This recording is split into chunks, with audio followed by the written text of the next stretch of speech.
놀랍게도 1800년 뉴욕의 인구는 6만 명이었다. 이 정도면 현재 충남 아산시 배방읍 인구보다 2만 명이나 작다. 이런 뉴욕은 50년 만에 인구가 60만 명으로 성장하고 다시 50년 뒤에는 400만에 가까워진다. 다시 50년이 지난 1950년에는 1200만 명의 거대 도시가 된다. 이렇게 도시가 급격하게 성장하자 여러 문제가 발생한다. 상하수도의 문제뿐만 아니라 공간에 대한 갈증이 일어난다. 뉴욕시는 이런 수요가 불러 일으키는 갈증을 해소해야 했다. 마침 19세기 초 영국의 벽돌공 조셉 에스피는 구운 석회석과 점토, 가소CalCin을 섞어 시멘트 가루를 발명하다. 그것이 포틀랜드 시멘트다. 포틀랜드 시멘트는 빠르게 굳고 높은 강도를 가진 재료로 이후 건설에 아주 중요한 역할을 한다. 그러나 여기에는 문제가 있다. 시멘트는 단단하지만 열에 의한 팽창으로 깨지기 쉽다. 간혹 뜨거운 여름이나 추운 겨울이 되면 깨져버리는 경우가 종종 발생했다. 그러다 프랑스 공학자인 프랑소와 코그넷은 19세기 중반 인류 최초의 철근 콘크리트 건물을 만든다. 무슨 말인가 하면 철근 프레임에 콘크리트를 붙여 조금 더 단단한 구조물을 만드는 것이다. 이후 19세기 후반에는 프랑스 정원사였던 조셉 모니에르가 콘크리트에 철망을 삽입하는 방식을 개발하는데 그것이 철근 콘크리트 시스템의 토대다. 철근과 콘크리트를 함께 쓰는 공법은 생각보다 아주 기가 막힌 우연으로 가능한데 철근과 콘크리트의 열팽창 계수는 거의 똑같다. 거기에 배합 비율에 따라 그 차이는 더 줄어들 수 있다. 콘크리트는 철근을 감싸고 있기에 산소에 의한 부식이 적어지고 되려 콘크리트의 주 성분인 탄산칼슘은 이산화탄소를 흡수하여 그나마의 철근 부식도 막아준다. 이런 기가 막힌 우연의 궁합으로 인류는 인장력이 높고 내구성이 좋은 건축물을 짓게 된다. 뉴욕의 인구 증가는 이처럼 건축공학의 발달이 한몫했다. 건축공학이 때마침 발달하면서 뉴욕은 수평 구조로 넓어지는 기존 도심들의 구조적 문제에서 벗어난다. 2차원 평면의 도시가 수직으로 공간 활용을 하면서 더 넓은 공간을 활용하는 도심으로 탈바꿈된다. 이 과정에 문제가 발생한다. 수평 구조의 공간 활용에서는 자동차가 이용됐지만 수직 구조의 공간 활용에서는 이동수단이 마땅치 않은 것이다. 이에 획기적인 운송수단이 생겼다. 일상생활에서 우리는 가끔 OTIS라는 단어를 볼 수 있다.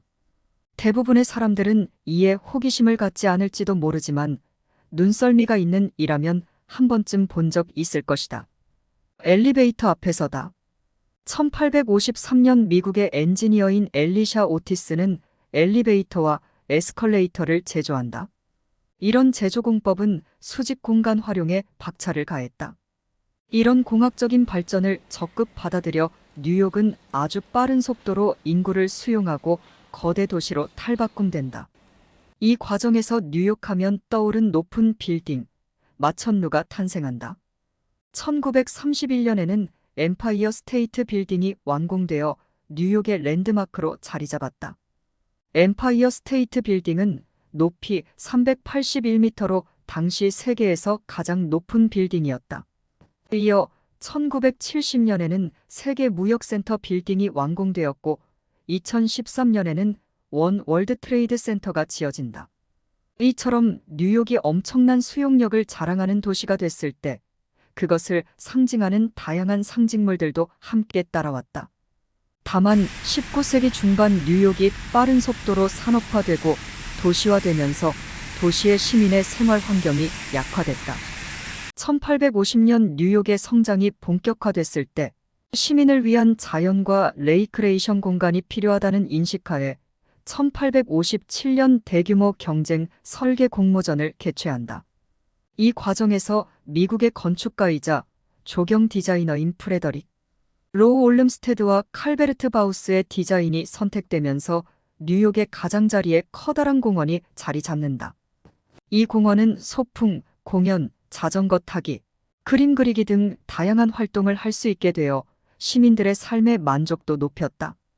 뿐만 아니라 급격한 인구의 증가는 상하수도관, 도시행정, 전력 및 수도 공급 등 다양 문제를 야기했고, 이 문제를 하나씩 해결해 나간 뉴욕의 도시행정은 다른 국가들의 모델이 된다. 도시의 성장을 보면 그것이 개인의 성장과도 닮았다. 아무런 문제가 생기지 않으면 역시 아무런 일도 일어나지 않는다. 문제가 일어나고 그것을 해결하는 과정에서 성장을 발생한다. 다시 말해서 문제가 일어나지 않으면 성장은 일어나지 않으며, 반대로 문제가 일어난다는 것은 성장을 하고 있는 과정이기도 하다. 현재 뉴욕주의 인구는 1984만 명이다. 6만 명의 도시가 2세기 만에 330배 성장하여 2천만 명에 가까운 도시가 되기 위해 얼마나 많은 문제를 맞이하고 그것을 성장했는지를 보면 과연 뉴욕의 문제 해결 역사가 성장의 역사와 다르지 않다고 볼 수도 있겠다. 현대 많은 이들의 동경의 대상이 된 이유는 그 뒤에 있는 수많은 문제와 해결의 반복이지 않을까.